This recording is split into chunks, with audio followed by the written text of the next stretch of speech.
Good morning. Today, the NC Auditor's Office released the results of an investigatory audit into the Winston-Salem Forsyth County Schools' finances. We appreciate their thorough work and transparency. They had full access to our financial systems and reviewed records all the way back through 2017. This audit, its results, its findings, and recommendations are a crucial step in rebuilding public trust and ensuring strong stewardship of our dollars, our public dollars. What did the audit find? The financial challenges that we have developed did not happen overnight. This has been building for years.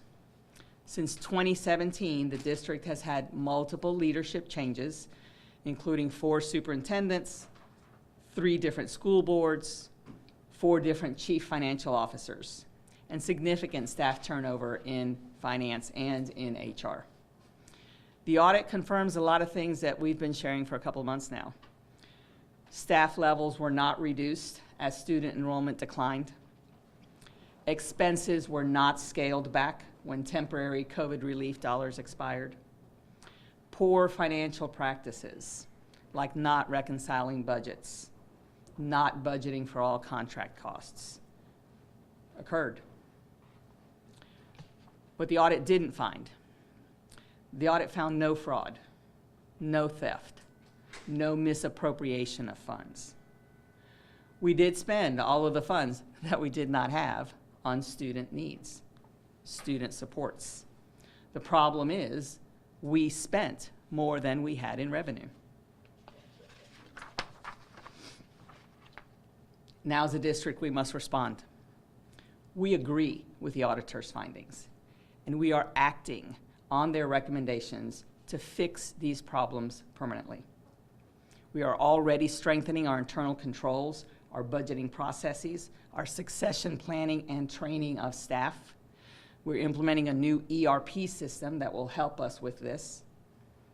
We want to continue to engage with, and the audit report makes it clear that we will continue to engage with the NC Auditor's Office moving forward on the recommendations. There will be follow-up. We welcome the opportunity to continue to collaborate with them. We will continue to provide updates to our community, to the Department of Public Instruction, and with the board.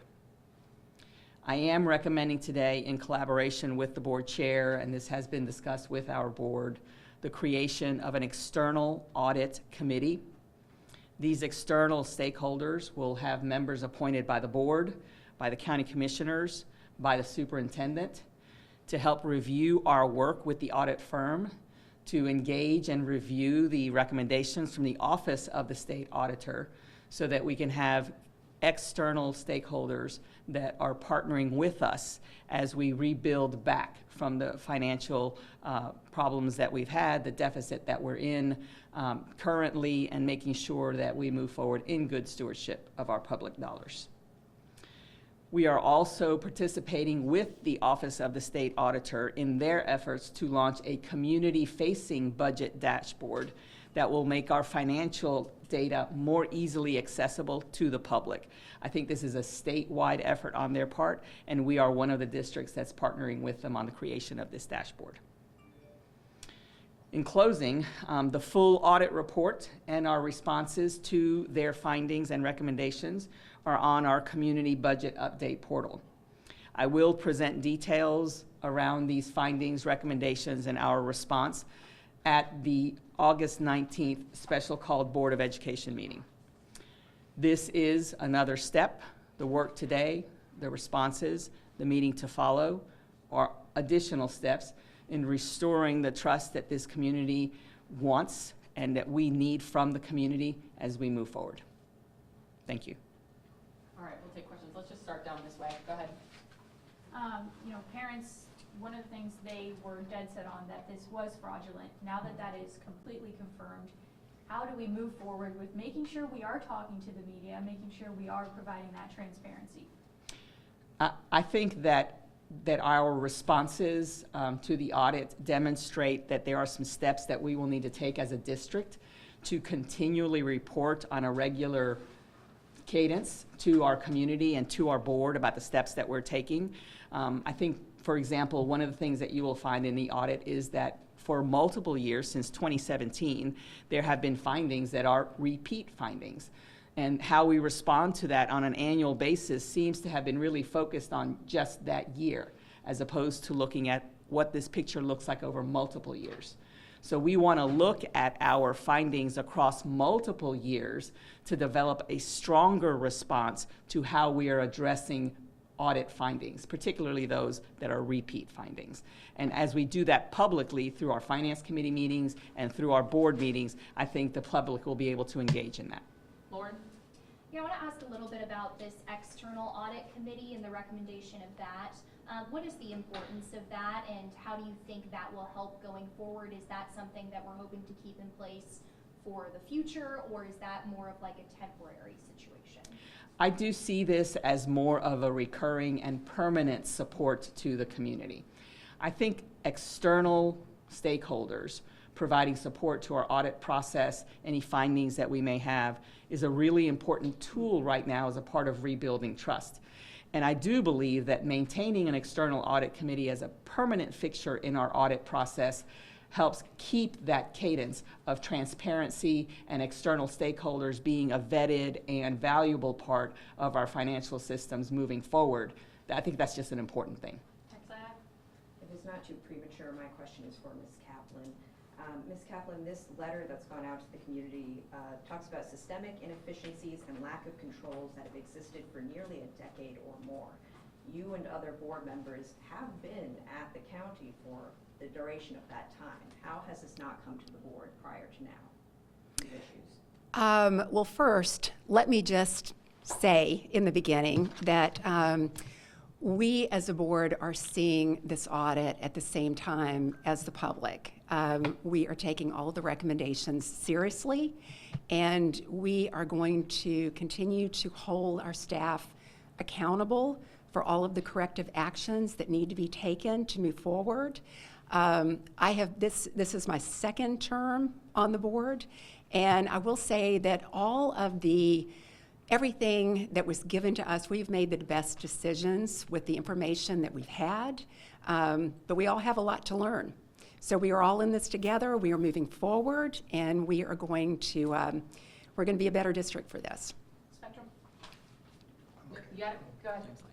A lot of the findings from the audit report entailed basic accounting. So how did errors occur in such basic accounting, and will the former superintendent and the former CFO be held accountable for these egregious errors in accounting? So I think that it's the internal controls around how we budget and how we spend are at the crux of how this could happen. So clearly, when you spend more than you have, if you can do math, you can understand that. And I think our audit reports have shown that if you look back at the findings over several years. I think it is how you correct those and not have repeat findings that's really the work that needs to happen over year to year and to get us in a right place. But the internal controls, how you can ensure you don't spend more than is budgeted and that you budget properly, come first. And really, the new ERP system that we are implementing is helping us do that. There are safeguards in place so that we cannot spend if it is not budgeted, and there are safeguards in place to not budget beyond the funds available. Journal? Yeah, for both, or the audit I see as maybe a milestone as far as offers some clarity as to what happened.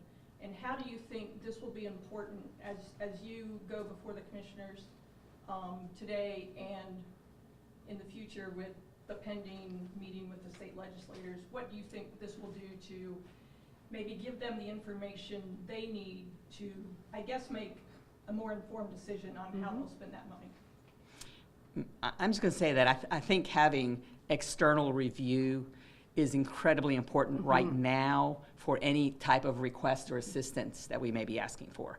And so to confirm some of the things that we thought were happening, to lend weight on what needs to happen in order to improve our practices moving forward, that is what the audit report is providing us, the sort of the framework for how to move forward. I think that is something that anyone who supports funding the school district, whether it is commissioners or the legislators, need to see. They need to see the language of the auditor's office. They need to see our response to it and how we're going to move forward so that they can feel comfortable that any additional appropriations of funds will be used in concert with the corrective actions. Dee Ms. Moore, so you've been in other districts. I'm just wondering, how some of these findings and these practices compare to things that you've seen before. How much of an anomaly is this? So anytime that you have your regular annual audit that demonstrates findings that are either material weaknesses or significant deficiencies, there should be corrective action that is taken. And one of the ways that you see that the corrective action is working is that you not have repeat findings. And when we have repeat findings, we know that there's more work that needs to be done. I think what maybe the district has not done is they've not looked at the totality of audit reports over the years, but rather looked at them within sort of the vacuum of that year's report. And so what I am hoping to do as we move forward out of this with the findings from the auditor's office, and as we begin our audit review for this past year that will be coming this fall, that we present that picture of multiple years so that we can have clarity of where these repeat findings have occurred and be held to a higher standard of accountability for how to address them. Well, we just had 10 minutes. Who has a second question? Go Is ahead. there an update on the search for a permanent CFO? Well, we have posted the position. We've taken the interim off the tag of the position so that we are looking for a permanent CFO, hoping that that garners us better candidates than folks who might want it for a short-term job, but the full-term job. But I wouldn't be surprised if I were a candidate for a CFO position, that I want to see what's in the auditor's report as well to understand what I'm getting into. Kelly? Given that this letter cites incredible turnover within the district, what makes you confident that moving forward, when your time is up and a new superintendent is in, when the interim chief financial officer's time is up and another person is brought in, that these issues won't continue? Yeah. So first, I want to say that this is a great district to work in. We are in a challenging time with things that are really impacting our commitment to what it means to show up every day for kids and to show up every day at work. So we understand that folks may be paying attention to that and thinking, okay, do I really want to work there? and what I want to say to you is yes. There is a lot of community support here. There's a lot of history here that is worthwhile to latch onto in terms of all of the positives for the community. And we have to remain and sort of refocus around what it means to live, work, and play in this community, and for the district to be a place of trust and confidence for our community. That's the piece. Rebuilding the trust and rebuilding the confidence spills over not just to the staff that are in our buildings, in our schools, but to our parents and our community at large. And that is part of what this work is. Rebuilding our trust here spills over into other aspects of our work. Will the former superintendent and the CFO, would they be seeing some accountability with the errors that have been made? The report does not point to individuals as being something that we need to go back and take a look at, or any legal implications around that.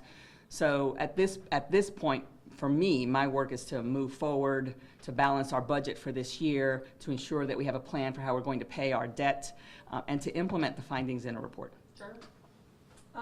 One of the striking things I think that you said in the community email was, without the COVID, the ESSER money, that this was probably 5 years. And I know that one pot of money the school district got was like $220 million, which is a lot of money. Just wondering how, maybe in the district you were before, how that ESSER money, it sounds like it really did just kind of stop the bleeding here for a little bit.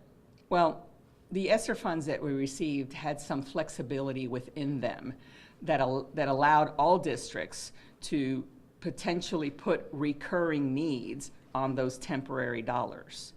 And the ability to do that really could mask where you might have recurring needs as you came out of those temporary dollars, that if you were not specific in understanding where those were, how much they were, and planned for those dollars to come off, that you could find yourself exactly where we are.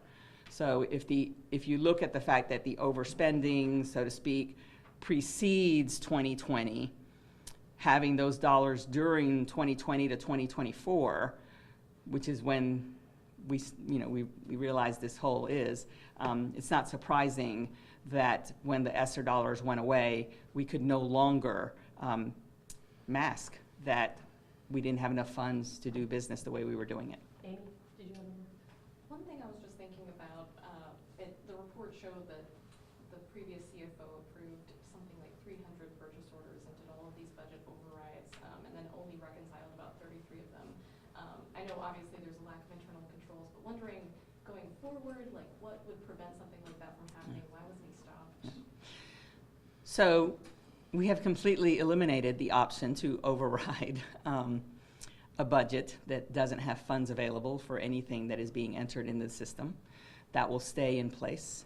And it'll be important as we move forward and look at budgets that are presented for board approval, that we see that all of our expenses are in there, that all of our revenues are accounted for, and that we maintain those internal controls that keep that from happening. Okay, last one.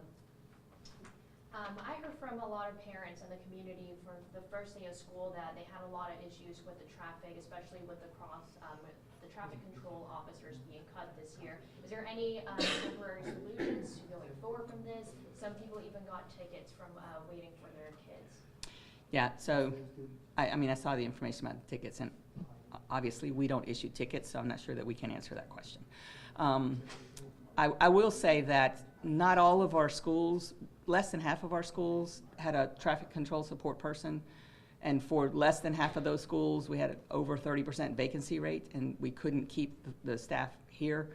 I think returning to the practices that we've had in the past with having school staff monitor and support that is where we are, and it was a reduction that was made.